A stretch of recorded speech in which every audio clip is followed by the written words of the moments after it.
with more persons being abducted and killed by bandits and other shades of terrorists across Nigeria. An increasing number of Nigerians across the socio-political and economic spectrums have been expressing support for the imposition of a state of emergency on the country. But how practicable will this be, in spite of the obvious desirability at this time, as some people argue? Now, to have a discussion on how helpful or otherwise this can be, we are now being joined from Arise Abuja studio by Mike Ejiofor, a security consultant, acting director of the Institute of Security Studies, and former director, Department of State Security Services. Welcome to the program, Mike Ejiofor. Thank you for joining us. Good morning. Thank you for having me. Yes, well, very quickly, I mean, some people have been calling for a state of emergency to be declared, specifically members of the House of Representatives. Well, there are two senses in which they can do that. Maybe they want government to show more seriousness about the security crisis we have in the country. But the phrase state of emergency itself is a legal term, it's a constitutional term, Section 305 of the Constitution of Nigeria, which says the President of Nigeria can declare a state of emergency in any part of Nigeria, but the processes are defined, and the circumstances under which that can happen are also defined. Under subsection 3, if the country is at war, or if there is a complete breakdown of law and order. Do you agree with those persons who say that there is now a complete breakdown of law and order in Nigeria, and that the time has come for the President to activate Section 305 of the Constitution with the concurrence of the National Assembly? Well, I thank you for having me. Let me make one correction. You said I'm acting director, National Institute for Security Studies. That's not correct. I'm no more in the service. I am just a retired director of State Security Service. Okay. Having said that, I want to say that before we go into the discussion, just like you rightly pointed out, we should be able to know what the state of emergency is. My mind, my own common definition is that state of emergency is a situation of danger or maybe near total breakdown of law and order, where government will now suspend some constitutional processes. And I agree that we'll have a lot of security challenges. But I can't see the federal government or the President of the Federal Republic of Nigeria declaring state of emergency in whatever form. We have had cases of declaration of state of emergency, if you recall, when Dario was removed from power in 2004 and Fayose in 2006. And President Goodluck also declared state of emergency at the height of the insurgency in the northeast in states of Yobe, Adamawa, and Borno. In selected local governments. But the democratic structures in selected local governments. But the democratic structures were not affected. Again, this is not the first time the National Assembly is calling on the President to declare state of emergency. Several calls have been made from the Senate, from the House of Representatives for declaration of state of emergency. And I ask, if you are saying we should declare state of emergency, should we suspend our democratic structures? Or because of the seriousness that you expect to be attached to this fight against insurgency? If that's what they mean, then I go with them. But if in the strict sense of it, or literal meaning of state of emergency, then we'll have a constitutional problem, as it may be. Now, if you go straight into the issues, I was able to look at the resolutions of the House too, which is at variance with the normal constitutional procedure with state of emergency. They were able to highlight some of the needs, like recruitment of more policemen, more military men, buying of equipment, providing jobs, and the rest of them. Yes, to that extent, I agree with the National Assembly. But my problem is with the National Assembly, not even with the executive. There are many things they should have done to improve this. If you say go and recruit when you have not appropriated, of course, that brings us to the issue of state of emergency, that the president should not follow constitutional processes or procedures as provided for in Section 305 of 1999 Constitution as amended. Now, what they are saying is, we all need to attach importance to security because we are even approaching a state of anarchy in this country. You wake up in the morning, go to beer parlors, read newspapers, watch television, everybody is discussing security. That will show you that we have a lot of security challenges. And I sympathize with our security agencies because every day they are for crucifixion. They call police is not doing anything, military is not doing anything. How do you expect them to perform when there's no enabling environment and sufficient funds have not been provided for them? The fund also provided, some of them misappropriated. So I think we need to look inwards, especially with the National Assembly, to make sure that the enabling laws, especially localizing our security challenges with security solutions. By that I mean, we should be able to create, this will not take us time, even though the processes of amending the Constitution is tedious. One thing I expect the National Assembly to do is to create the state police. There's a lot of ethnic differences, ethnic problems in Nigeria. We have a lot of religious differences. And the earlier we harness all this, the better for us. Now take the issue of the senator that was attacked yesterday. It's gradually coming to everybody. Nobody is safe. He was attacked twice between Lokoja and between Okene and Abuja. You can imagine with his retinue of policemen, it has gone that bad. With retinue of policemen, some of the policemen were even shot and wounded. If you can imagine what the ordinary man suffers on the street. So I think we should accord our security priority, but not declaration of state of emergency. Thank you, Mr. Ejiofor. Now, regarding your comment just now on the National Assembly, I want to draw your attention to the Senate Ad Hoc Committee on Nigerian Security Challenges report, dated 17th of March 2020, wherein that ad hoc committee of the Senate pointed out the fact that a lot of laws are antiquated, there's overlap of jurisdiction, and they're in total need of overhaul. They actually listed 8 laws, and nothing has been done. So that buttresses your point. Now, the same Senate and also the House of Representatives have made calls for President Buhari to ask for help. And that's where it stops. It's quite vague. What form should that help take? What exactly do you feel the president should be asking for? Because a lot of people have accused him of playing possum. Well, I expect the president, if you recall that this very program, I've called several times that the president should look for international support. Take an example of the American who was kidnapped. It took them all the way from the United States to get that man freed. How was it performed? They didn't do magic about it. It's technology.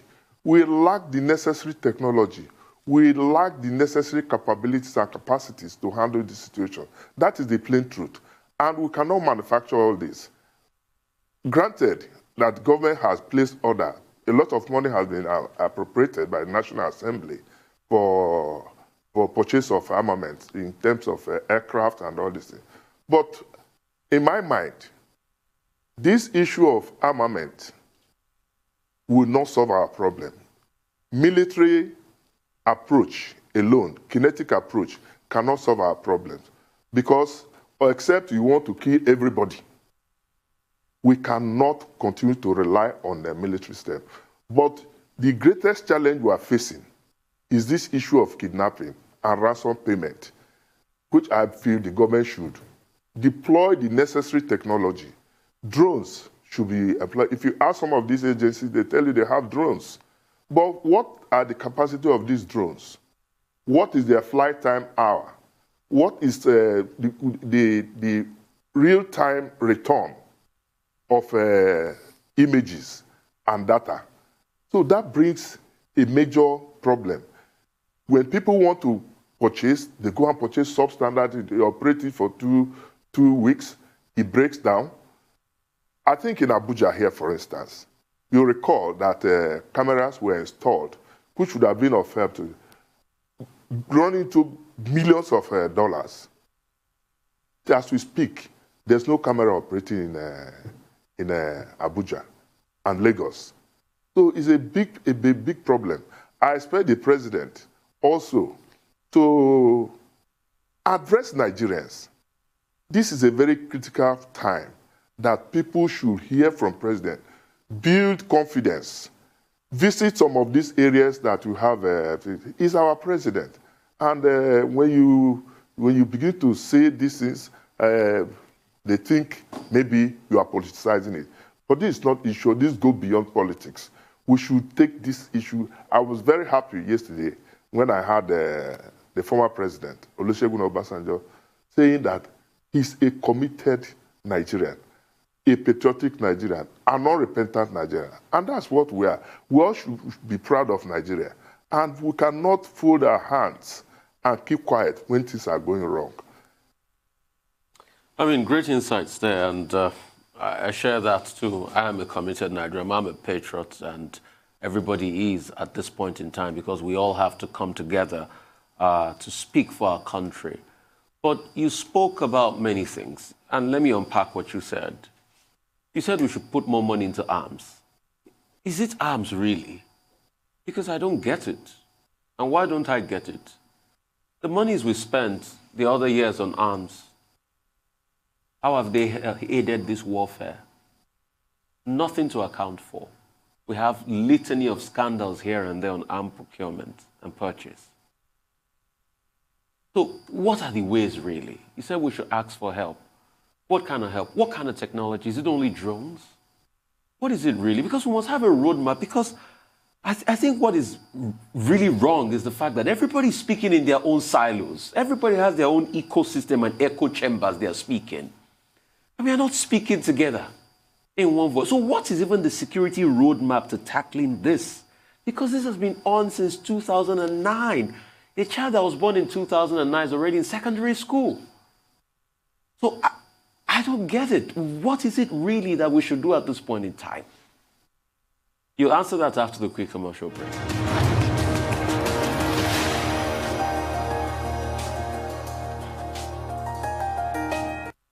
All right, welcome back. We still have Mike Ejiofor, a security consultant and former director of the Department of State Security. Welcome to the program. So I didn't add that appellation that you said we should remove.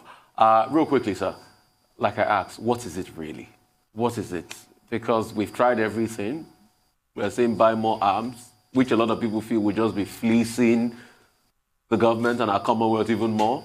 So what difference is it going to make? I mean, the arms procurement money we saw many years ago were used to buy homes in Ikoyi and Victoria Island. So what's the difference? But we need to solve this problem because it concerns us. It's our country.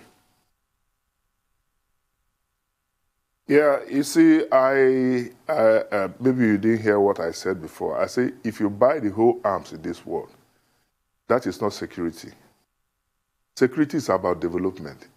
The question is, are we having any development in Nigeria as it is now?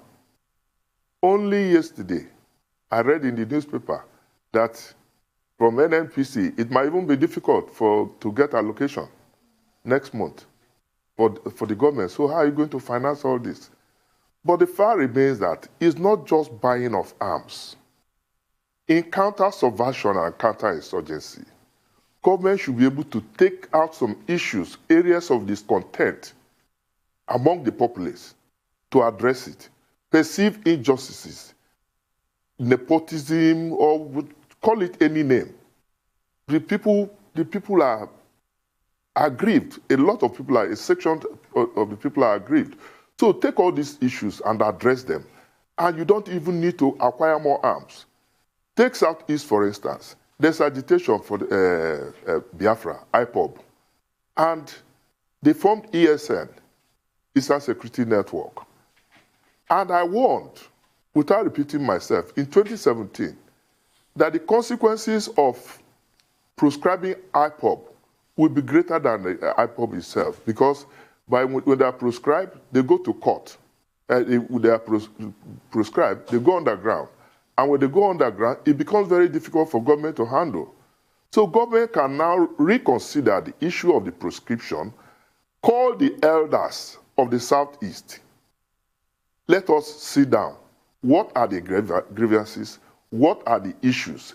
Table them put them on the table so that they will be discussed. You go to Southwest, there is issue of agitation, even though some of the leaders are saying they are not backing secessionism, but they have their grievances. You come to Middle Belt, the same problem. In the Northeast, we have the issue of insurgency. Address this issue. In Northwest and North Central, you cannot travel freely again. You see kidnapping, payment of ransom. See how mercilessly and how heartlessly people are being killed and their bodies displayed. In fact, I'm short of words to describe the situation we find ourselves now. And the earlier the government intervenes in this, the better before we head to the precipice. Okay, Mike Ejiofor, the specific thing we would like to know is how should government intervene? Let me go back to that same point about declaration of state of emergency. In 1962, there was a declaration of emergency in the Western region. Yeah. That led to a lot of crises. Yeah. In 2004, you cited the example of Governor Joshua Dariye, as he then was in Plateau State, being removed. The House of Assembly was suspended, and an administrator was appointed to run Plateau State for 6 months. Now, in 2006, General Olurin was asked to go and replace Governor Fayose and then Deputy Governor, now Senator Biodun Olujimi in Ekiti State. The issue that people raised at that time was that President Obasanjo acted unilaterally and did not follow the provisions of the law under Section 305. Now, I guess that was what informed the approach that was adopted by President Jonathan in 2013. You will recall that when specific local governments, when there was a state of emergency in those local governments, in Adamawa and Yobe, and I think Kebbi also at the time, President Jonathan did not ask that the governors should be removed. So would you like to go ahead with that kind of option that is still within the framework of the Constitution? And if so, where are those specific parts of Nigeria that you think government can just take the advice of the members of the House of Reps and declare a state of emergency? That's one. Two, you talked about state police. Because I heard you when you talked about state police. And of course, the role of the governors is even recognized under that Section 305. The president can only act if the governors themselves did not approach him to say they are helpless. And we see many governors weeping all over the place and lamenting, right? But do you think state police will solve the problem, maybe in the long term? Or the governors are just totally helpless from what you know in terms of the security threat levels across the country? Well, for me, I don't agree with the National Assembly in terms of declaration of state of emergency. If you are declaring state of emergency, you might be tempted to select some states and declare state of emergency, and that will be looked at as selective or politically motivated. So the point is, we don't have the issue of state of emergency, but let us take the issue of our security seriously, more seriously. I am happy that the National Assembly has even woken up because they are affected now. You never can tell who will be the next victim. Everybody is a potential victim as it is. Now, so they must also take the issue of security seriously, just with the same thing with the executive.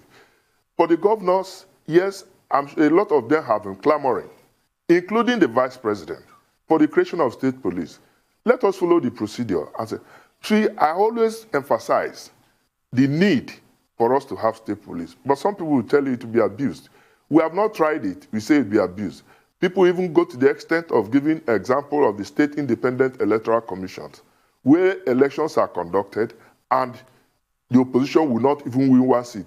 It cuts across all the political parties. But with the state police, I don't think it's going to be like that, because they will not work alone. They will work in concert with the Nigerian police. Their functions will be defined. So when there is an abuse, it will be treated on its merit. Now, without the state police, the community policing that we are practicing and the regional police, regional security outfit, where you have like Amoteku and the Eastern Security Network, not even approved, but Ebubago, yes, Ebubago I'm talking of now, you know. So with such collaboration, such synergy, because the people are closer to the people, they know the environment, they know the criminals, it will be easier for them to fish out these criminals. But a situation where you take somebody from Borno and send to Bayelsa, for instance, or carry Bayelsa to Sokoto, while you have cultural differences, there's no confidence, no trust for people to say, okay, let us volunteer information. They look at you as we against them. And I've even suggested in the interim that the presidency and the Inspector General of Police with Police Service Commission should look at this option. Though, for now, if you try it, it's going to be very, very, it's not going to work out well. But if it had been practiced, just like Babangida did in the 80s, post the rank and file of the police to their various geopolitical zones, not necessarily a state of origin, where they can communicate with the language and confidence of the people will be built. Now, that will help. But the senior officers, the commanders, can be from different zones. These are the foot soldiers who will now give you the information. But what do we see? We see people who don't even understand ill-equipped police. They don't have vehicles. You report a case in the police, they tell you they don't have vehicle. They don't have a petrol to even patrol. You see, it's a very precarious position and situation. And I think we should take our security seriously. Because when the state police is created, the state governors will now own their own security, fund it very well. In fact, what they are doing, virtually every state has its own state police, not formalized, in the name of one vigilante group or the other. And they also assist the federal security agencies in their own way. Like Governor Wike once said, that is not the chief security officer, but the logistic officer. The governor of Niger is crying. The governor of everybody is crying. Benue, yeah. Benue, everybody is crying. So nobody is safe. We have to prioritize our security, because without security, there won't be any meaningful development. We'd like to thank you very much for joining us, Mr. Mike Ejiofor, former director of the Department of State Security Services. Thank you very much.